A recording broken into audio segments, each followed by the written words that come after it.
Hey there, welcome to Coaching with Tally, talking today about taking 100% responsibility for your life. We're in a series this week all about being in ownership, in 100% responsibility, and what that gives you. So when we are taking 100% responsibility for our life, it means that we're not stuck. When we are owning the results, all of the results in our life are a result of choices that we have made, actions that we've taken, things that we've decided to do or not do, and we are where we are.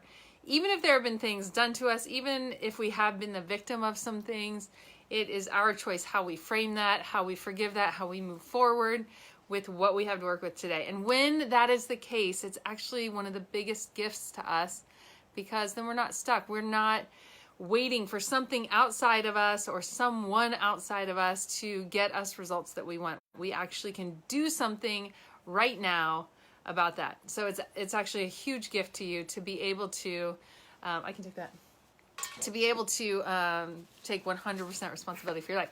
So we are looking at all these different ways that we do that.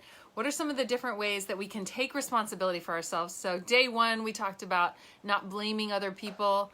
Day two, we talked about not making excuses, not giving ourselves excuses for why we're not creating what we want. Day 3 and 4, we talked about loving ourselves and how significant and important that is. And today we're talking about healthy habits.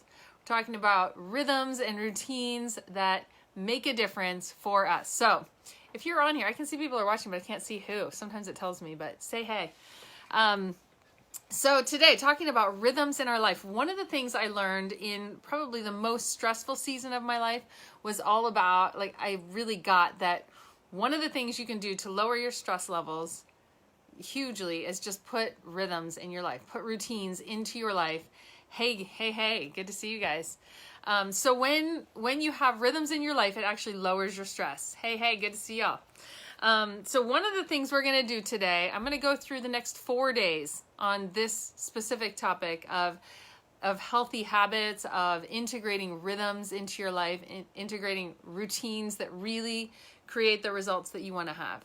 So it's just one simple thing that you can do is just begin integrating things that are repetitive, things that set you up for success, things that you do on a daily or a weekly basis that really dial you into, steer you into where you want to be. So we're going to talk about things like morning and evening routines. We're going to talk about rhythms in your life for your body, your soul, your mind, and your spirit. So today we're going to talk about body. So what are some rhythms? What I'm going to do actually is go over some of the things that when I do a life wheel assessment. By the way, my name is Tally. I'm a life and personal development coach, and I work with leaders to create lives of profound impact in the world that are centered in joy. Really getting leaders aligned to who they most truly are, firing on all cylinders. And with the firing on all cylinders, I do a life wheel assessment with my clients, private clients, group coaching clients. I do a retreat all around this, and we look at life holistically, looking at 8 of the most crucial areas of your life. So when I say getting you firing on all cylinders, it's looking at every important area of life, creating exactly what it is that you want in those areas, and getting you firing on all cylinders. And then the other thing is just in this place of overflow. I get leaders in this place of overflow from that place where they are making a difference in the world and creating a life that they really love living.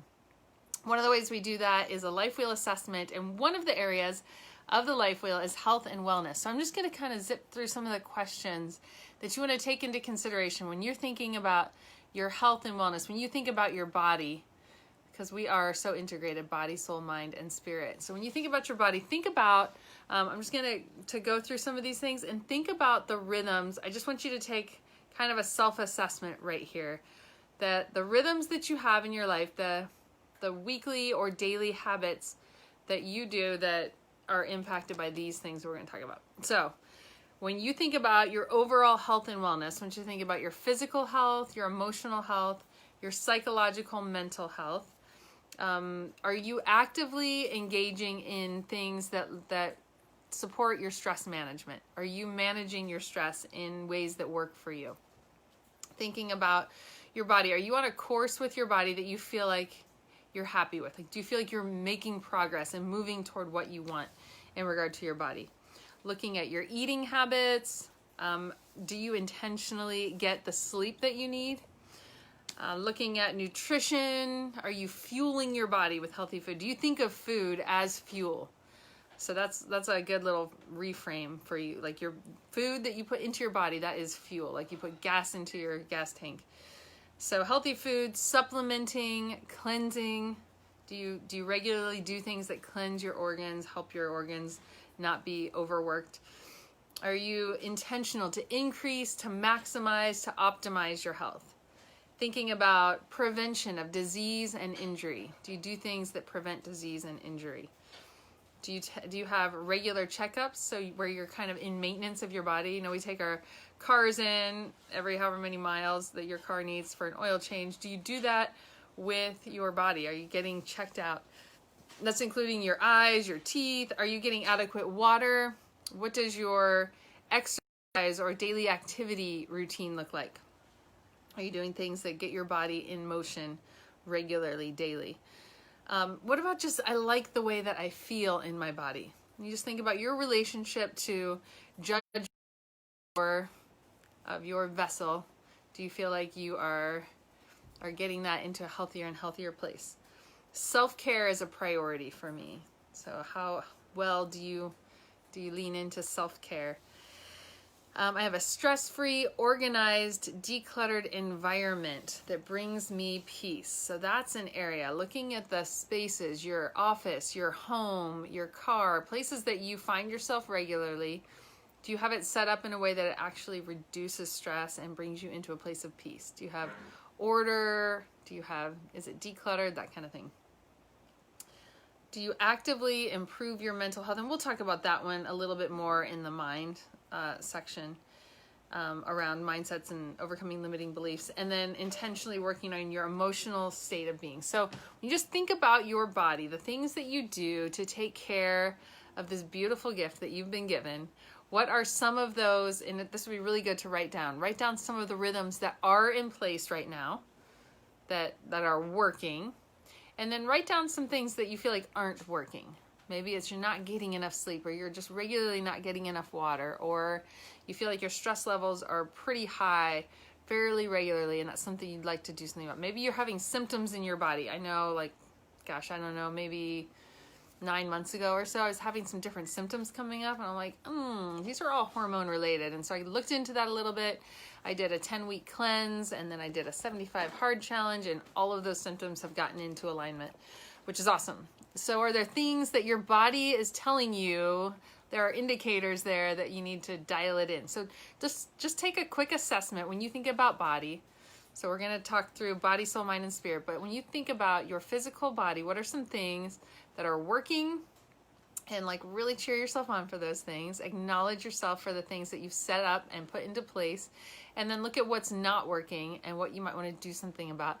And then just create some next steps. So if you're just regularly not getting water, that was the case for me. I just kept going, oh my gosh, I gotta drink more water. I really should be drinking more water. I need to drink more water. And I kept not doing it. I would try to remember it, and that wasn't working. And so when I did the 75 hard challenge, you get to drink a gallon a day. And so in order to do that and not have to start back over on day one, I had to create a system so that I would know that I was getting my gallon in. So I just started measuring my water every morning. And I'm still doing that. It's really helpful. So what is just a way that you can integrate that thing into your life? So is it you need to get a doctor's appointment scheduled and on the calendar? Is there something you're going to start doing every day that you know makes a difference for you? Maybe you've tried something before, or you've been wanting to try something. How can you get it locked in and into action so that it's becoming a life habit? Because we are shaped by the habits that we create for ourselves. So let's find some habits that steer us into the place that we want to go. And just do a quick assessment. What's working, what's not working, and what's something you can do about what's not working. One commitment that you're going to make, whether it's you set a timer and get yourself into bed earlier, you measure out your water, you schedule that doctor's appointment, you cut up healthy fruits and vegetables at the beginning of the week so you have that on hand to pull from. You decide you're going to do a cleanse and you get it on the calendar. What is it for you today that you're going to create just to bring more healthy habits into your health and wellness. Sending you guys lots of love today. We'll be back tomorrow talking about body, soul. We'll talk about soul tomorrow. Body, soul, mind, and spirit. All right. Be back tomorrow. Lots of love to you guys.